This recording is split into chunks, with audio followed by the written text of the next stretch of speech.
that serious. So you keep saying that you don't sleep at night, but you do sleep. It's just night's not usually the time. That's about right. It's usually the next morning, so poor Jeff, he has to find it in his power to just be as quiet as he possibly can while I'm sleeping. Oh, he doesn't have a problem with that. Probably not. He's a ninja. Yeah. Stealth ninja.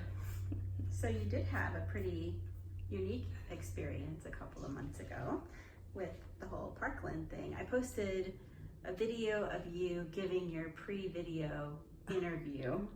I posted just a little short snippet of that, and then a couple of snippets of the actual fundraising event. But it ended up being quite a bit bigger than I think Jeff expected, right? Oh yeah, definitely. So last year, when we were going through our more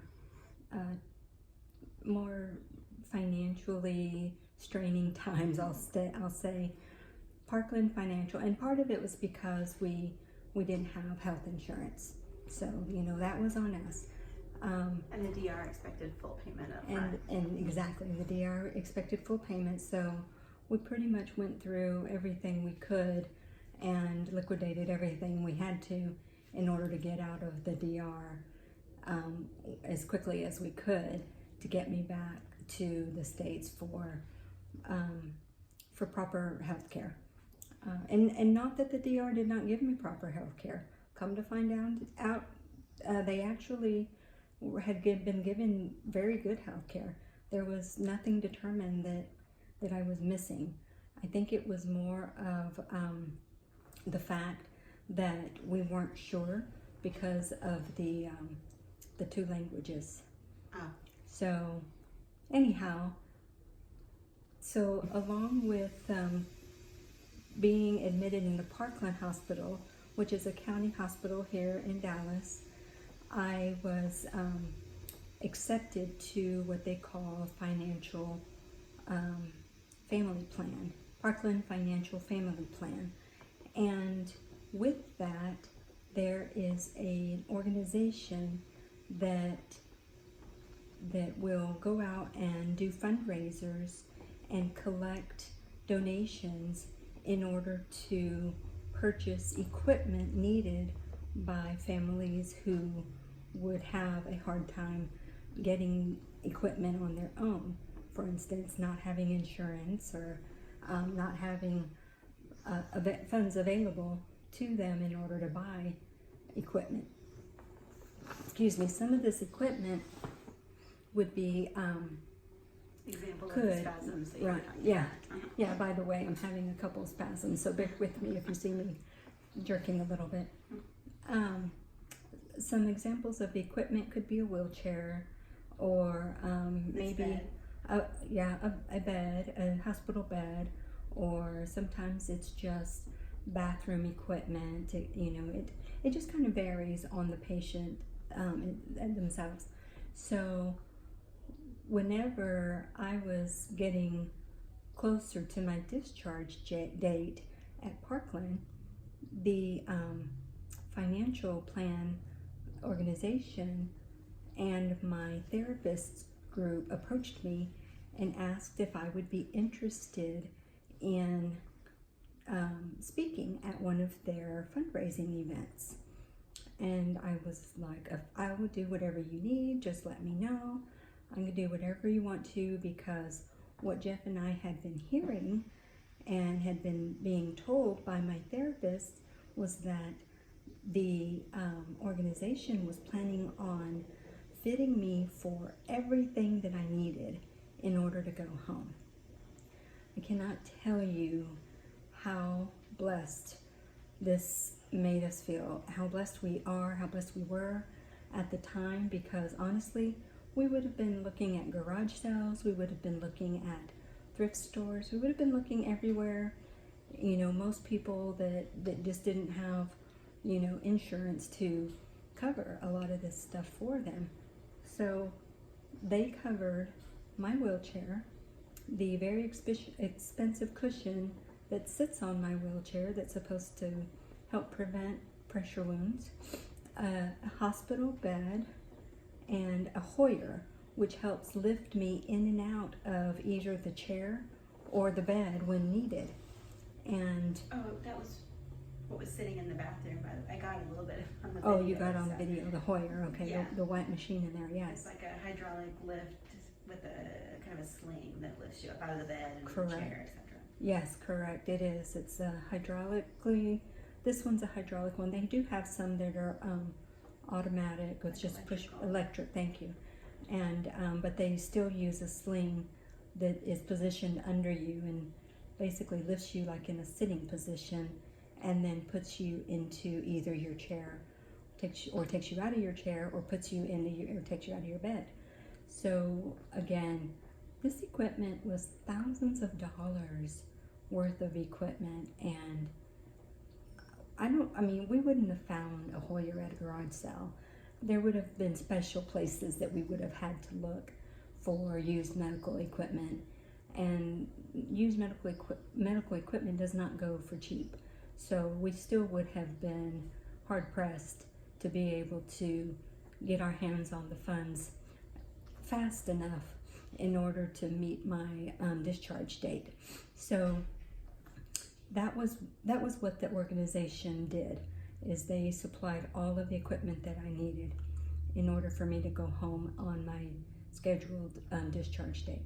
So it wasn't until the end of the year, I got discharged mid-September, and it wasn't until the end of the year where somebody actually reached out and explained what they were hoping that I might be available to do. And come to find out, at the end of March, what they wanted me to do was to go to their fundraiser, which is the Dallas, what's it called? Dallas. The Junior League of Dallas.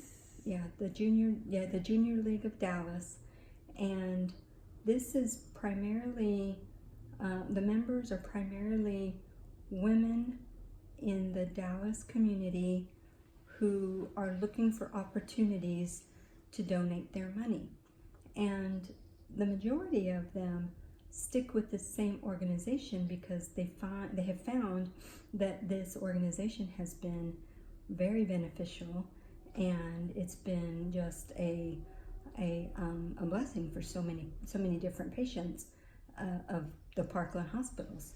Oh, Junior Charity League. That was JCL. JCL. Yeah. Thank you. I Sorry, knew I never remember. interrupt you. Junior Charity League. Yeah, I knew I never remember. So I looked at you. I was like, what is it called? I knew it was something. I couldn't remember it. Yeah.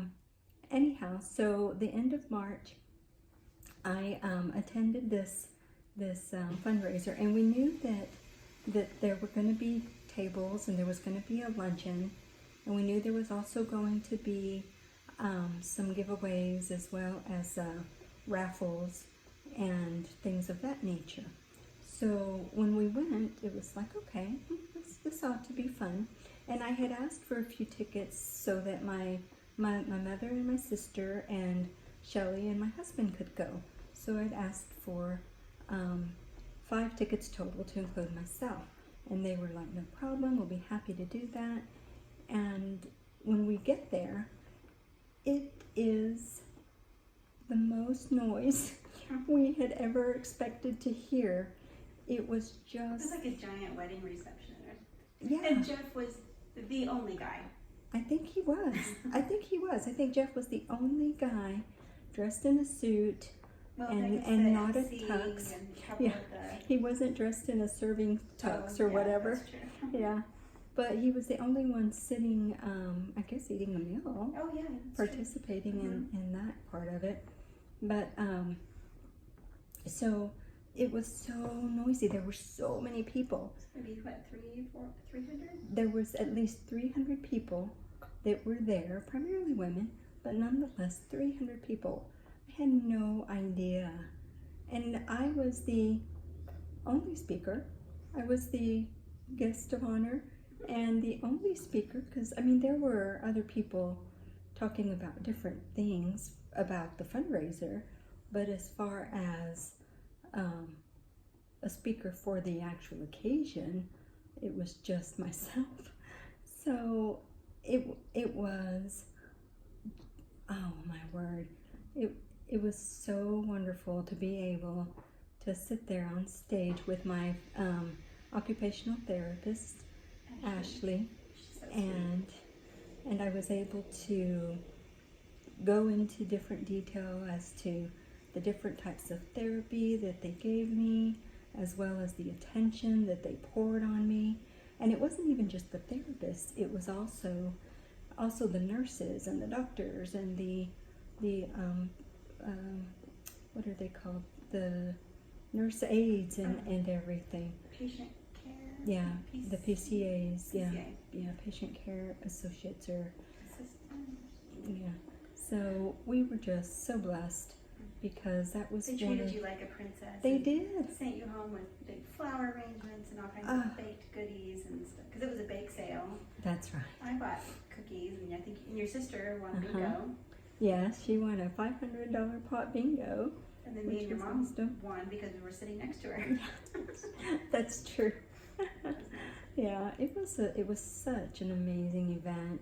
So grateful I got to do that and give back to them because It was really a highlight. oh, Talked it about- was. You're so excited. I And, was. oh, and the video, the Oh, that's right. pre-interview video that they played while you were being rolled up on stage. Mm-hmm. So I'm not on camera, but I'm going to tell it. Okay. So this video is played in the Parkland Hospital Oh, that's right. lobbies. When Yeah. people walk in, it's playing like as an advertisement-ish kind of Mhm. thing about how, you know, the services that Parkland provides. And then Yes. you say you went to a doctor's appointment and somebody recognized you. Yeah, and you had a we- fan. Yeah, we had actually it happened to us a couple of times where we had gone to a couple of different appointments at the Parkland Hospital, and they were like, "I've seen you before. Were you on the Parkland TVs?" And I was like, "Yes." And I have a niece that works there as well, and she was like, "I saw you on the TVs." So yeah, it was pretty neat. They utilized the fundraiser for not only or the speech, not only for the fundraiser, but also for advertisements for the Parkland Hospital, as far as the different types of amenities they offer, which was really just so cool. So if you're ever in the Dallas area and you need a great hospital, Parkland it is. That was a big highlight. Yes.